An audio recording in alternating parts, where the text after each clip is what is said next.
Morning, everybody. Molly is hiding in the back somewhere. We're off on a wee adventure today to the little village of Douglas in Lanark. Now, it's a small place, it's got a big history. Just wait until you see everything I have to show you.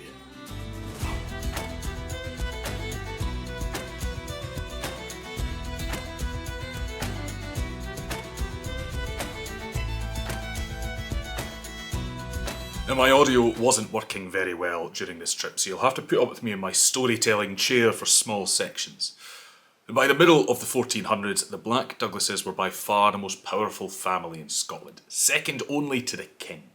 Their rapid rise through the ranks of Scottish nobility was all thanks to one remarkable man, James Douglas. In the early 1300s, during the Wars of Independence, he was known as Scotland's fiercest warrior, fighting alongside King Robert the Bruce, and his descendants would be rewarded handsomely for his loyalty. He was so terrifying that mothers in the north of England would tell their children to behave or the Black Douglas would come and get them. Today, I'm taking you to James's home, the place that gave his family their name, to tell you more of the Scottish patriot's story. It's somewhere well off the usual tourist trail, but only around 45 minutes south of Glasgow. In case you don't know me, my name is Graham, and I'm here to bring you Scotland's stories, from popular epic tales to the hidden histories, folklore and legends from around our wee country. If that sounds like something you might enjoy, don't forget to subscribe so you don't miss out on the next one. Douglas might be small, but it's got a big history behind it. The village of Douglas is named after a lordship, which is said to come from this small river known as the Douglas Water, Douglas being a dark stream. James was by no means the first of his family to live here. His father, William the Hardy, was an important figure, and we know of another William of Douglas over 100 years before that. Our first stop is a walk out to what was once their main stronghold.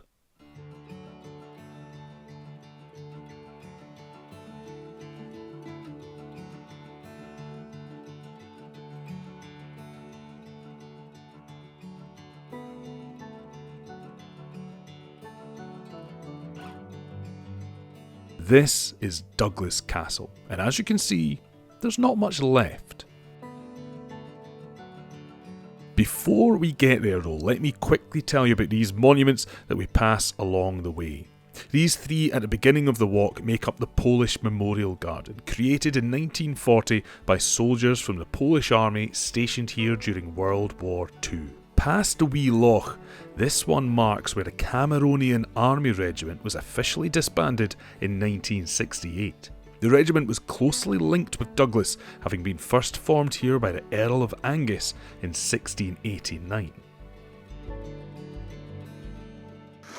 This is all that remains of Douglas Castle. Not very much. It's definitely not from the time of the good Sir James Douglas. It's, I believe, 17th century, all that's left. Now, the last castle was pulled down in the early 1900s, all because in the process of trying to get more cash to keep the estate going, the owners coal mined underneath the foundations, and the poor castle had to be destroyed. There have been a few different versions of Douglas Castle over the centuries, but its most famous story took place in the early 1300s. War had come to Scotland with an English invasion led by King Edward Longshanks.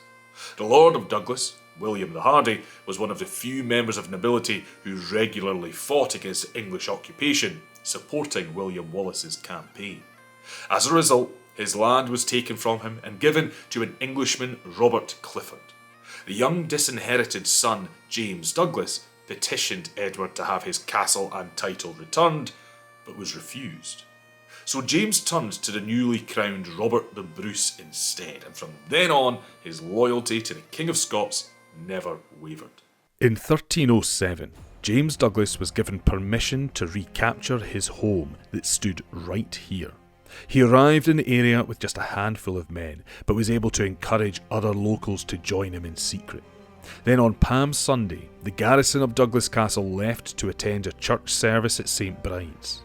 James and his men travelled to the service in disguise before rising to the cry of Douglas, slaughtering their enemy. Anybody still alive was dragged back to the castle, beheaded and piled inside the storeroom. James didn't have the men to garrison the castle, so he set it on fire and poisoned the well. It's an episode that shows just how ruthless the man could be, and it's gone down in history as the Douglas Larder.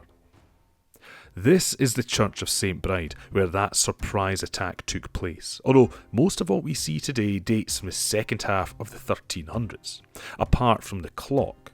That's from the mid-16th century, gifted by Mary Queen of Scots and said to be the oldest working clock in Scotland. There's a sign on the graveyard gate telling you which door to knock on to pick up the key to get inside St. Bride's.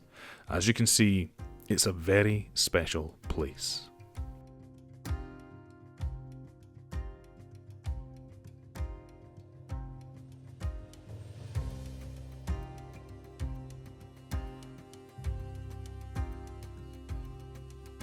St. Bride became the Douglas family patron, and this was the main parish church for centuries.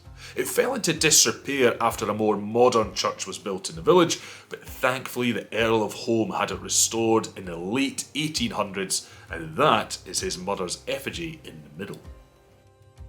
This is James's tomb. The good Sir James to his friends, the Black Douglas to his enemies, remembered as one of Scotland's greatest heroes, and it gave me a chill to see it in person. The bones of the man who I'd heard so many stories of lay inside, in front of me.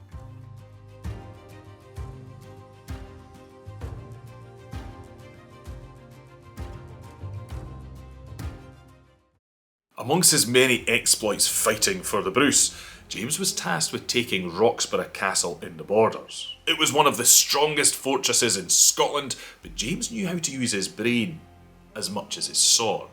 He waited until the Feast of Shrovetide before Lent, when the garrison would be feasting, drinking and not paying much attention, before springing his surprise.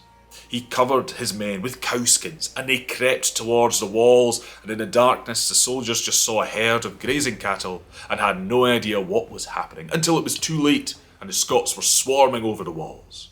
The governor tried to rally his men in the main tower, but received an arrow through the cheek and quickly surrendered. James Douglas and his small war band had won the impregnable fortress. After the Scottish victory at the Battle of Bannockburn, Douglas was prolific in raiding the north of England. He was seemingly unstoppable, overcoming impossible odds, and that is where the Black Douglas nickname began. Partly due to his terrifying abilities in war, partly due to his mane of black hair. In northern England, he became the boogeyman, to scare kids with parents whispering, "Hush ye, or the Black Douglas will come and get thee."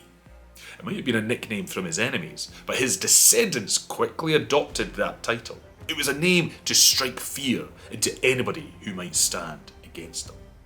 On his deathbed, Robert the Bruce tasked the good Sir James to carry his heart on crusade. It was placed in a casket, and a small group of Scottish knights set sail for southern Spain, where King Alfonso was fighting the Moors. During the trip, James met an old English knight who couldn't believe that this was the famous Black Douglas. There was barely a scratch on this legendary warrior. Douglas simply replied that his hands were always fast enough to protect his face. He wasn't invincible though, and during a brave charge at the Battle of Tabor, the good Sir James was killed. It said he was trying to save his companion William Sinclair, and when he realised all was lost, the warrior launched the casket with Bruce's heart in towards the enemy, crying, "Lead on, brave heart, and Douglas will follow thee." That's where the brave heart comes from. The Crusaders won the battle in the end, and Douglas's body was recovered. The flesh boiled from his bones, and he was returned to Scotland, with his heart in a casket just like the king's. Ever since, the coat of arms for the Black Douglas has shown the heart of Robert the Bruce. His tomb was built by his son Archibald the Grim, but he isn't alone in St. Bride's. James is kept company by Archibald, the 5th Earl, wearing elaborate robes to show he was a statesman as well as a warrior.